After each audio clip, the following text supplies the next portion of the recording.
கும்பராசி சனி தசை 2ஆம் இடத்துல சனி பகவானுடைய பயிற்சி, 5ஆம் இடத்துல குருவுடைய வக்கர நிவர்த்தி. இது ரெண்டும் சேர்ந்தாப்புல, ஏன்னா ரெண்டுமே யோகத்தை கொடுக்கக்கூடிய கிரகங்கள் இந்த ராசிக்கு. அதாவது பொருளாதாரத்தை கொடுக்கணும் அப்படின்னாக்கா 2ஆம் இடம். சனி பகவான் தான் யோகத்தை கொடுக்கக்கூடியவர். அதுலேயும் பார்த்தீங்கன்னாக்கா ராசிக்கு 2ஆம் அதிபதினு சொல்லக்கூடியவர், 11ஆம் அதிபதினு சொல்லக்கூடிய குரு நியூட்ரல் தான் இந்த ராசிக்கு. ஆனால் அது வக்கர நிவர்த்தி ஆகிறார். இது ஏன் அப்படின்னாக்கா 6ஆம் இடத்துக்கு பயிற்சியாகிறதுக்கு முன்னாடி அந்த பலன்களை வக்கர நிவர்த்திக்கு பிறகு கொடுப்பார். அதனால தான் இதில் நம்ம சேர்த்து சொல்கிறோம். இப்போ சனி தசை நடக்கிறவங்களுக்கு எப்படி இருக்கும்? சனி தசை அப்படின்னாக்கா இந்த ராசிக்கு யோகாதிபதி, அது மட்டும் இல்லாமல் விரையாதிபதி, ராசியாதிபதி, லக்னாதிபதி. இவர் முழுமையான யோகத்தை கொடுக்கக்கூடியவர் தான், இல்லைன்னு சொல்லலை. ஆனால் சனி தசையில் கஷ்டப்படக்கூடிய காரணம் என்ன? ஒரு சில பேர் நல்லாவா இருக்கிறாங்க. அதுக்கு என்ன காரணம்? ஜென்ம ராசியில் சனி பகவான் வரும்போது தசை மாறுச்சுன்னா, அது எந்த காலகட்டத்திலையும் சரி. அப்படி இல்லைனாக்கா 7ஆம் இடத்துல இருக்கும்போது தசை மாறிச்சுன்னா உங்களுக்கு நல்லாயிருக்கும். அதாவது ஒரு தசை முடிஞ்சு இன்னொரு தசை மாறணும். புத்தி இல்லை, புத்தி நடத்தக்கூடிய கிரகங்கள் இல்லை.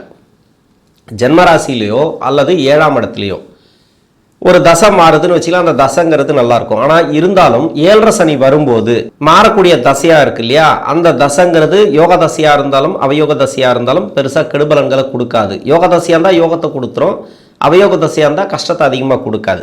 அதாவது ஜென்மராசியில் இருக்கும்போது சனி பகவான், அப்படி இல்லைனாக்கா சனி பகவான் 7ஆம் இடத்துல இருக்கும்போது, அது அஷ்டம சனி காலம், அந்த காலகட்டத்தில். இப்போ என்னென்னா இந்த சனி பகவானுடைய தசை ராசிக்கு 2ஆம் இடத்துல சனி பகவான் 7.5 சனி, அதுலேயே ஜென்ம சனி விடுதலை. ஜென்ம சனியில் படாது பாடுபட்டிருப்பீங்க. நிறைய வேலை பிரச்சனை, அதில் அது வேலையில் பிரச்சனை, நினச்சி கூட பார்க்க முடியாத அளவுக்கு இந்த வேலையில் இருந்தேன், நல்ல ஒரு கொடி கட்டி பறந்தேன். ஆனால் நல்ல பேரு புகழெல்லாம் இருந்தது, எல்லாமே ஸ்பாயில் ஆயிடுச்சு இந்த ஜென்ம சனியில் அப்படின்லாம் சொல்லுவாங்க. இப்போ 2ஆம் இடத்துக்கு வந்துட்டார். அந்த பேரு புகழ் கிடைக்குமா? திருப்பி கிடைக்குமா? எனக்கு தெரிஞ்சு கொஞ்சம் கம்மி தான். ஏன்னா அந்த தசை நடத்தக்கூடிய கிரகத்துக்கு புத்தி நடத்தக்கூடிய கிரகங்கள் சரியில்லை. அதாவது பகை கிரகங்களாக வந்துச்சுன்னா 7.5 சனி வரும்போது ஆல்ரெடி உங்களோட ஜாதகத்திலே அது இருக்கும். பேரு புகழ் இந்த டைமெல்லாம் கெடுற மாதிரியும் ஒரு பண இழப்பு அது மாதிரி நடக்கிற மாதிரி அது ஜாதக ரீதியாகவே இருக்கும். அதாவது சனி பார்வையில் செவ்வாய் மாட்டோம். இப்போ ஜென்மராசியில் சனி பகவான் வரும்போதுனாக்கா 2022 உங்களுக்கு 12ஆம் இடத்துல விரைஸ்தானத்தில் இருக்கும்போது அவிட்ட நட்சத்திரத்தில் சனி பகவான். இப்போ 7ஆம் பார்வை படக்கூடிய இடத்துல அந்த நட்சத்திராதிபதி ஒன்று நீசமாக இருந்தால், அதாவது பூச நட்சத்திரத்தில் அங்கேயே ஒரு சில பேருக்கு சனி இருக்கும். அந்த சனி கூட ஒரு சில பேர் பரிவர்த்தனை ஆகிடும். வக்கரமாகலாம் பரிவர்த்தனை பலன்கள் வந்துடும். அதாவது அந்த சனி இங்கே வந்துடுவார், சந்திரன் அங்கே போயிடுவார் உங்கள் ராசிக்கு. இப்போ பரிவர்த்தனை அது இருந்தாலும் அந்த பரிவர்த்தனை ஆனால் கூட நீச பரிவர்த்தனை அப்படின்னு ஒன்று இருக்குது. இல்லை இவர் தனிப்பட்ட முறையில் பரிவர்த்தனை ஆனால் சிறப்பு. அது மாதிரி இருக்கிறவங்களுக்கு பிரச்சனைகள் அதிகமாக கொடுக்காது. இருந்தாலும் அந்த பார்வைங்கிறது பரிவர்த்தனை ஆனால் கூட அந்த பார்வைங்கிறது அந்த இடத்துல படும். ஒன்று பூச நட்சத்திர செவ்வாய், அப்படி இல்லை ஆயிலத்தில், இல்லை கேதுவோட மக நட்சத்திரத்தில் ஒரு சில கிரகங்கள் இருக்கும். அந்த 22க்கு பிறகு அடி மேலே அடி விழுந்திருக்கும் ஒரு சில பேருக்கு. அது மாதிரிலாம் நடந்திருக்கும். சனியோடைய தசையில் பார்க்கக்கூடிய இடத்துல பகை கிரகங்கள் அந்த நட்சத்திராதிபதி பாதிக்கப்பட்டிருந்தால் இது மாதிரியான கஷ்டங்கள்லாம் கொடுத்துருக்கும். அதாவது பேரு புகழ் கட்டுற மாதிரி, கடன் பிரச்சனை, தொழில் பாதிக்கிற மாதிரி இதெல்லாம் கொடுத்துருக்கும். அதனால் ஜென்ம சனி வரும்போது கொஞ்சம் உஷாராக இருக்கணும் எப்போவுமே. மற்றபடி பார்த்தீங்கன்னாக்கா இப்போ 2ஆம் இடத்துக்கு சனி போயிட்டார். இப்போவாவது ஒரு நல்ல பலன்களை கொடுக்குமா அப்படின்னு வெயிட் பண்ணுறவங்களாம் இருக்காங்க. சனி பகவானை பொறுத்த வரைக்கும் எந்த வயது காலகட்டத்தில் வரும்? கும்பராசியில் 3 நட்சத்திரங்கள், அவிட்ட நட்சத்திரம், சதய நட்சத்திரம், பூரட்டாதி நட்சத்திரம். அவிட்ட நட்சத்திரத்துக்கு 36 வயசுலேருந்து 55 வயசு வரைக்கும் இந்த சனி மகாதசை அப்படிங்கிறது வரும். சதய நட்சத்திரத்துக்கு 1ஆம் பாதத்தில் இருந்தீங்கன்னாக்கா 32 வயசுலேருந்து 51 வயசு வரைக்கும். சென்ட்ரு பகுதி 10 வருடங்கள் தசாபுத்தி இருப்புகள் இருக்குன்னு வச்சுங்களேன், 26 வயசுலேருந்து 45 வரைக்கும். இப்போ 4ஆம் பாதத்தில் இருக்கிறீங்க, 20 வயசுலேருந்து 39 வயசு வரைக்கும் இந்த சனி மகாதசை அப்படிங்கிறது வரும். நான் சொல்கிறத விட 1 வருஷம் முன்ன பின்ன இருக்கலாம், 2 வருஷம் கூட ஒரு சில பேருக்கு முன்ன பின்ன இருக்கலாம். அது உங்கள் சுய ஜாதகத்தை பொறுத்து. பூரட்டாதி நட்சத்திரக்காரர்களுக்கு 11 வயசுலேருந்துன்னு வச்சுப்போம், இல்லை 5 வயசுலேருந்து கூட ஒரு சில பேருக்கு 19 வருடங்கள் தசாபுத்தி இருப்புகள் இருக்கும். 5 + 19னாக்கா 24 வயசு வரைக்கும் கூட இந்த சனி மகாதசை அப்படிங்கிறது வரும். ஒரு சில பேருக்கு 11 வயசுலேருந்து 30 வயசு வரைக்கும் கூட அந்த சனி மகாதசை அப்படிங்கிறது வரும். அது உங்கள் சுய ஜாதக தசாபுத்தி இருப்பை பொறுத்து. இப்போ சனி தசை படிக்கிற காலகட்டத்தில் நிறைய டிஸ்டர்ப் பண்ணியிருக்கும். ஏன்னா படிப்புக்குன்னு நிறைய போடலாம், அதுக்கு வியூவர்ஸ் கிடையாது. இருந்தாலும் உங்களுடைய வாரிசுகள் ஒன்று கும்பராசியில் இருக்கலாம், அப்படி இல்லைனாக்கா உங்கள் வீட்டில் யாராவது இருக்கலாம், இன்னொருத்தர் இல்லை நீங்களே கூட இருக்கலாம்னு வச்சிங்களேன். இப்போ வந்து ஒரு 40-45 மேலே இந்த வீடியோ பார்த்துட்டு இருக்கலாம். இந்த வயசில் உங்களுடைய குடும்பத்தில் எந்த ராசியில் இருந்தாலும் சரி, என்ன தசை வேணால் நடக்கட்டும், இந்த வயசில் இருக்கிறவங்க, அதாவது 16 to 22, படிப்புங்கிறது ரொம்ப முக்கியமானது. எந்த அளவுக்கு நீங்கள் படிக்க வைக்கிறீங்களோ அந்த அளவுக்கு நல்லது. படிப்பு மட்டும் கொடுத்துருங்க அந்த 22 வயசு வரைக்கும். இல்லைனா அதுக்கு மேலே நீங்கள் எவ்வளோ வேணால் படிக்கலாம், அது உங்களோட விருப்பம். படிக்க படிக்க தான் உங்களுக்கு வந்து நிறைய விஷயங்கள் தெரிய ஆரம்பிக்கும். இன்னொன்று வந்து மூட நம்பிக்கைக்குள்ளே போக மாட்டீங்க. இது வந்து பொதுவாக சொல்கிறது. இந்த வயது காலகட்டத்தில் இந்த வியூவர்ஸ் இல்லாததுனால இதை பெருசாக எடுத்துக்க மாட்டாங்க. இருந்தாலும் உங்களுடைய வாரிசுகள் இருப்பாங்க இல்லையா, படிக்க வச்சுருங்க. எந்த நட்சத்திரமாக வேணா இருக்கட்டும், அவங்களுக்கு என்ன தோஷம் வேணா இருக்கட்டும், என்ன ராசியாக வேணா இருக்கட்டும், படிப்பு மட்டும் ரொம்ப முக்கியமானது. எந்த அளவுக்கு படிக்கணுமோ அந்த அளவுக்கு படிச்சிருங்க. அதாவது 22 வயசுக்குள்ளே படிப்பு மட்டும் கொடுத்துருங்க. ஏன்னா ஒருத்தரோட ஜாதகத்தில் வந்து என்ன மாதிரியான தசைகள் அப்படின்னு அவங்க ஜாதகத்தை பார்த்தா தான் சொல்ல முடியும். அவயோக தசைகள் எதனா இருக்கலாம், அது இப்போவே காலவாரி விட்டுரும். அதாவது நிறைய பேருக்கு இப்போ பாருங்கள், நிறைய படிக்கிற காலகட்டத்தில் தவறான வழியிலலாம் போவாங்க, நிறைய கெட்ட பேர்லாம் எடுப்பாங்க. இது எல்லாமே வந்து பின்னாடி அவங்களுக்கு வந்து அடுத்தடுத்த தசைகள் சரி கிடையாது, சேர்ந்த கிரகங்கள் சரி கிடையாது. நல்லா படிக்கிறவங்களை விட்டுடலாம், அதை பற்றி பேச தேவையில்லை. நல்லா படிக்கிறவங்க நல்லா தான் படிச்சுட்டு இருப்பாங்க, நல்ல ஒரு லெவலுக்கு போவாங்க. பின்னாடி வரக்கூடிய தசை அவங்களுக்கு சிறப்பாக தான் இருக்கும். நல்லா படிக்கிறவங்களுக்கு இன்னும் கொஞ்சம் ஊக்கத்தை கொடுத்து நல்லா படிக்க வைக்கணும். படிப்பில் ரொம்ப கஷ்டப்படுறாங்க அப்படின்னா கூட முயற்சி பண்ணி படிக்க வைக்கலாம். கெட்ட பேர் எடுக்கிறாங்கன்னு வச்சிங்களேன், அவங்களுக்கெல்லாம் ரொம்ப நீங்கள் தான் சொல்லி அட்வைஸ் பண்ணி ஏதோ படிக்க வச்சு அவங்கள வந்து ஒரு கரையேற்றி விட்டுடணும். இந்த லெவலுக்கு கொடுத்தா மட்டும்தான் பின்னாடி வாழ்க்கை அவங்களுக்கு நல்லாயிருக்கும். இல்லை அப்படின்ற பட்சத்தில் நிறைய கஷ்டத்தை அனுபவிக்கக்கூடிய காலமாக இருக்கும். இது சனி பகவானுடைய காலம். இது சனி பகவானுடைய எல்லா வேலையும் இதுதான் பண்ணும். உங்கள் சுய ஜாதகத்தில் சரியில்லைனாக்கா இது மாதிரிலாம் பிரச்சனைகளை பண்ணி விட்டுரும் இந்த வயது காலகட்டத்தில். இப்போ படிப்பெல்லாம் முடிச்சுட்டு வேலைக்காக வெயிட் பண்ணுறீங்க அப்படின்னாக்கா வேலை கிடைக்கும். அந்த புதுசாக வேலை தேடுறவங்களுக்கெல்லாம் பரவாயில்ல, ஜென்ம சனியில் கூட ஒரு சில வேலைகளை கொடுத்து கொஞ்சம் அப்படி இப்படியே அலைச்சல் அப்படி இப்படி கொடுத்துருக்கோம். நிறைய வேலைலாம் பாதிப்பு வராது.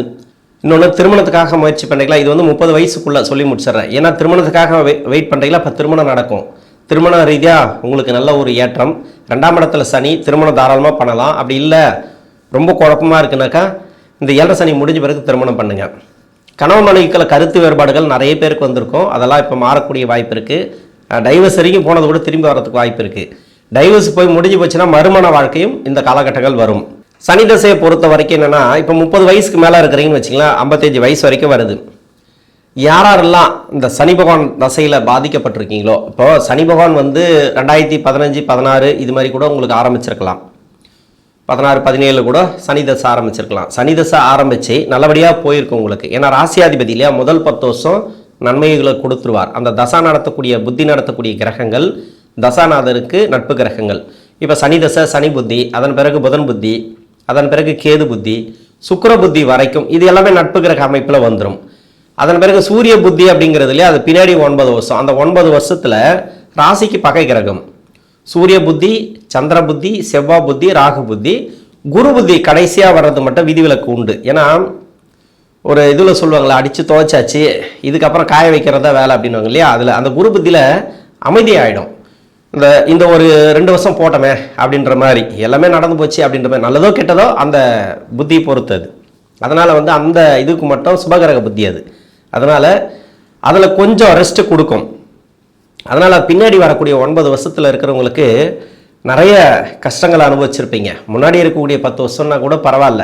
ஆனால் அதில் கூட பகை கிரக லக்னமாக வந்தால் சனி பகவானுக்கு, இப்போ இந்த வீட்டுக்கு பகை கிரக லக்னமாக வந்துச்சுனாக்கா அதுவும் அந்த 7 சனியில் நன்மை செஞ்சுருக்காது. ஏன்னா பகை கிரக லக்னமோ அப்படின்னாக்கா இப்போ கடக லக்னம், சிம்ம லக்னம், செவ்வாயோட விருச்சிகம், மேஷம் இந்த லக்னங்கள்.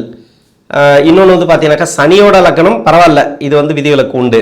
இது மாதிரி பகை கிரக லக்னமாக வந்துட்டிங்கனாக்கா இது 6ஆம் பாவமோ 8ஆம் பாவ லக்னமாக வந்துச்சுனாக்கா, அதாவது 8ஆம் அதிபதியாக இப்போ மிதுன லக்னத்துக்கு 8ஆம் பாவமாக வந்துடுவார்.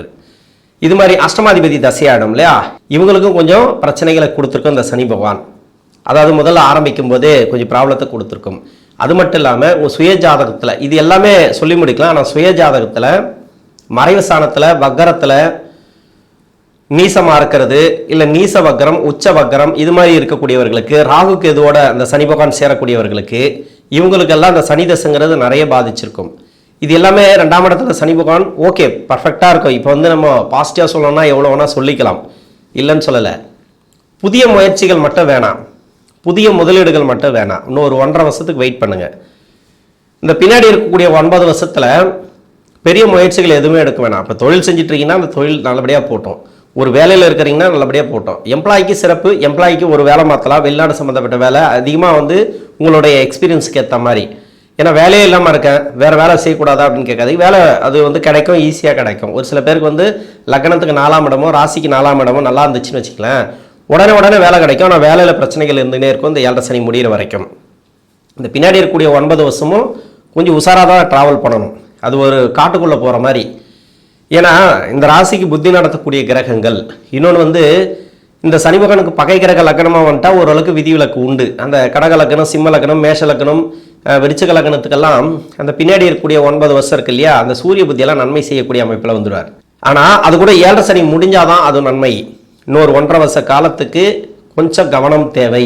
எந்த லக்னமாக இருந்தாலும் சரி, இப்போ இந்த ராசிக்கு இந்த லக்னமாக இருந்தாலும் சரி, அதாவது சனிக்கு நட்பு கிரக லக்னமாக இருந்தாலும் சரி, இது கொஞ்சம் கடந்து போகிறது கஷ்டமான காலம்தான். மனசை தேர்த்திக்கிட்டு கடந்து போகிறது நல்லது. எதிர்பார்ப்புகளை இப்போ கொஞ்சம் கம்மி பண்ணிக்கங்க. ஆனால் எம்ப்ளாய்க்கு வேணால் ஓரளவுக்கு நல்லதுன்னு சொல்லலாம். இப்போ வந்து ஒரு இடமாற்றங்கள், ஒரு வேலை மாற்றங்கள், இது மாதிரி ஏதோ ஒரு நல்ல விஷயங்கள் நடக்கும். இதுலேயும் பூரட்டாதி நட்சத்திரத்தில் 2024 எண்டிலிருந்து நிறைய கஷ்டங்கள், நான் நிறைய வீடியோ சொல்லியிருக்கேன். நான் அது மாதிரி இருக்கிறவங்களுக்கு இப்போ ப்ராப்ளம் சால்வ் ஆகிடும். வேலை 2024லேருந்து எனக்கு 25 வேலை போச்சு, இப்போ வேலை கிடைக்கும். இல்லை வேலை கிடைச்சாலும் அதில் உயர் பதவி, அது மாதிரி ஒரு நல்ல ஒரு உயர்வுகள் கிடைச்சிரும்.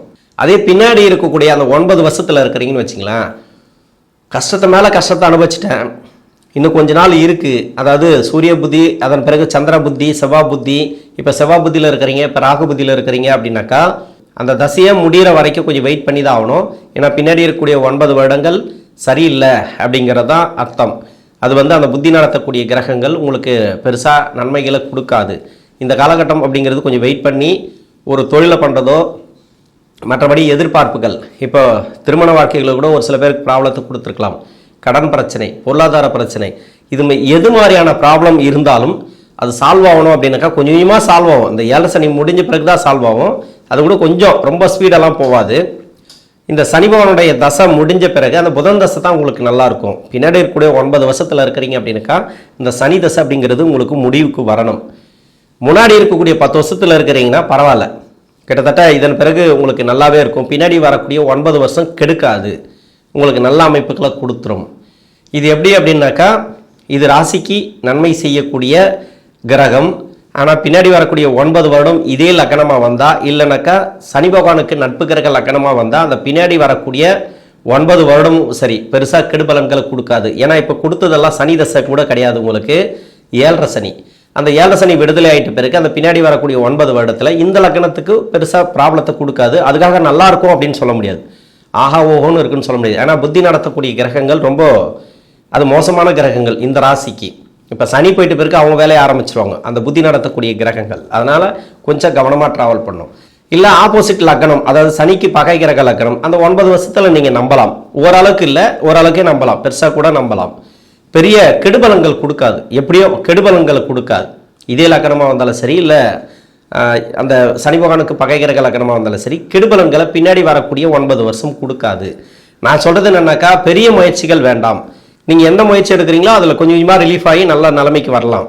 புதிய முயற்சிகள்னால் ஒரு தொழில் ஆரம்பிக்கிறது, வேற தொழில் ஆரம்பிக்கிறது, அது மாதிரிலாம் கொஞ்சம் கஷ்டத்தை கொடுக்கும், அதனால் தடங்களை கொடுக்கும். அதனால் இந்த சனி தசை அப்படிங்கிறது இந்த கும்பராசியில் இருக்கக்கூடிய 3 நட்சத்திரக்காரர்களுக்கும் நல்ல ஒரு மாற்றங்களை 2ஆம் இடத்துல இருக்கக்கூடிய சனி பகவான் கொடுப்பார். நன்றி.